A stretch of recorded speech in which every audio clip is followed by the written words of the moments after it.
official. Jangan lupa untuk ikuti terus videonya.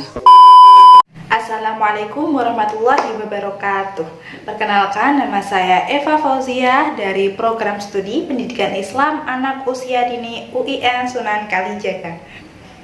Nah, di sini aku mau sedikit sharing nih ke teman-teman semuanya mengenai isu pendidikan anak usia dini di Indonesia. Nah, apa aja sih? Nah, yang aku bahas ini mengenai kurikulum merdeka. Bagaimana sih implementasi dari kurikulum merdeka di jenjang PAUD?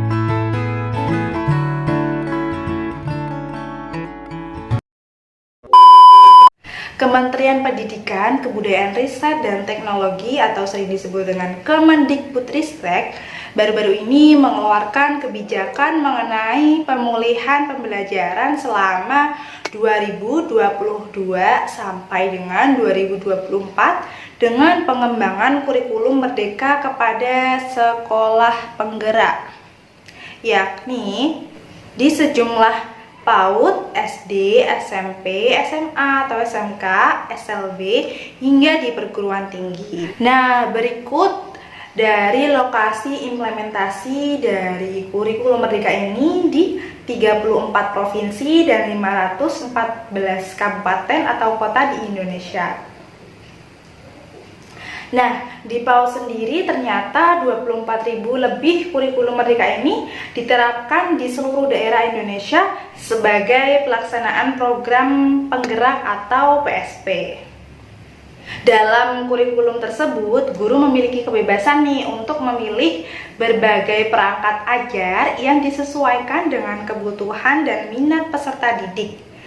Pendidik juga lebih menekankan kepada project based learning. Apa itu?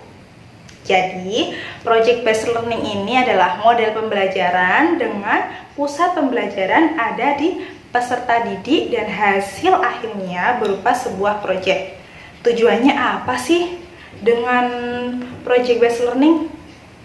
Nah, tujuannya itu untuk menguatkan capaian pembelajaran sesuai dengan profil pelajar Pancasila yang dikembangkan berdasarkan tema tertentu yang ditetapkan oleh pemerintah dan tidak diarahkan untuk mencapai target nilai tertentu.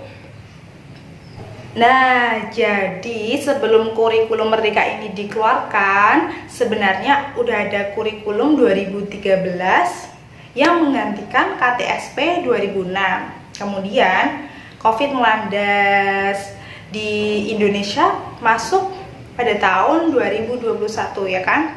Maka pada kurikulum 2013 ini disederhanakan menjadi kurikulum darurat yang memberikan kemudahan bagi satuan pendidik dalam mengelola pembelajaran.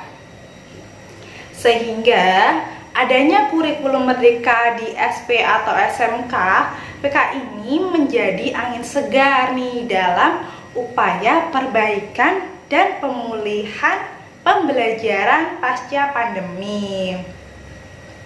Pemulihan belajar tahun 2022 sampai dengan tahun 2024, Kemendikbudristek mengeluarkan kebijakan bahwa sekolah yang belum siap untuk menggunakan kurikulum merdeka ini masih dapat menggunakan kurikulum 2013 atau kurikulum merdeka, kurikulum darurat atau kurikulum yang sudah ada di sekolah tersebut. Karena pada dasarnya kurikulum merdeka ini sebagai opsi bagi semua satuan pendidikan yang di dalam proses pendataan merupakan satuan pendidikan yang siap melaksanakan dari kurikulum merdeka tersebut. Kemudian yang akan datang di tahun 2024 akan menjadi penentu kebijakan dari kurikulum pada masa pemulihan pembelajaran.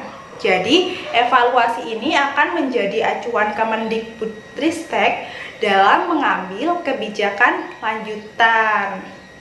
gitu ya teman-teman. Nah, untuk implementasinya sendiri di jenjang PAUD ini lebih mudah diterima.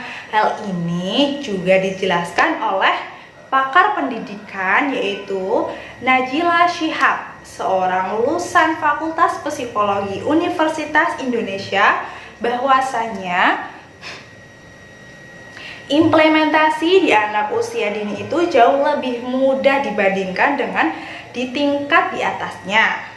Yang sebetulnya kemerdekaan anak-anak belajar ini di usia dini ini masih amat sangat tinggi, berbeda dengan kakak-kakak kelasnya yang sudah lebih lama mengalami proses pendidik. Beliau juga menjelaskan lagi bahwa anak-anak PAUD ataupun anak-anak di TK selalu datang ke sekolah dengan perasaan senang, semangat, rasa ingin tahu yang tinggi.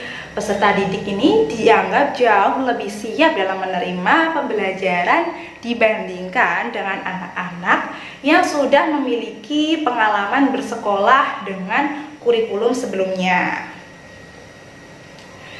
Yang kita lihat sekarang nih teman-teman, misalnya dari Merdeka Belajar ini dalam PAUD itu metode utamanya sudah jelas, yaitu bermain. Kenapa? Nah, karena kebutuhan anak dan kesiapan utamanya adalah bermain. Bermain dengan mengeksplorasi lingkungan sekitar, belajar yang menyenangkan sekaligus menantang untuk dia mencoba hal-hal baru. PAUD sendiri merupakan tempat untuk memberikan anak ruang eksplorasi sebesar-besarnya, sehingga anak dapat memilih apa yang diinginkan dan menarik rasa penasarannya pada hal-hal yang baru. Untuk dampak jangka panjangnya bagi anak ini juga, anak akan lebih siap saat dihadapkan pada pemilihan minat di jenjang sekolah menengah atas atau SMA. Kalau tahap eksplorasinya sebelum SMA ini cukup banyak, maka pada saat harus memilih bidang tertentu, dia akan jauh lebih siap dibandingkan kalau dari mulai usia dini saja sudah selalu dipilihkan. Yang tak kalah pentingnya adalah peran serta orang tua itu sendiri untuk berkolaborasi dengan para pendidik agar apa yang diterima anak di sekolah dapat diterapkan di rumah. Ya, gitu ya teman-teman. Jadi, implementasi kurikulum Merdeka sendiri di jenjang PAUD ini lebih mudah diterima ya teman-teman untuk anak-anak sendiri. Karena pada dasarnya anak-anak itu mempunyai dunia bermain.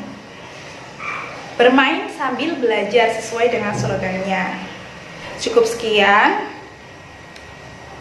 apa yang kita bahas hari ini, semoga bermanfaat bagi kita semua mengenai implementasi kurikulum Merdeka ya.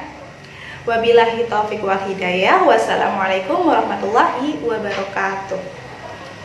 Bye. Thanks for watching. Jangan lupa like, comment, subscribe untuk video-video selanjutnya.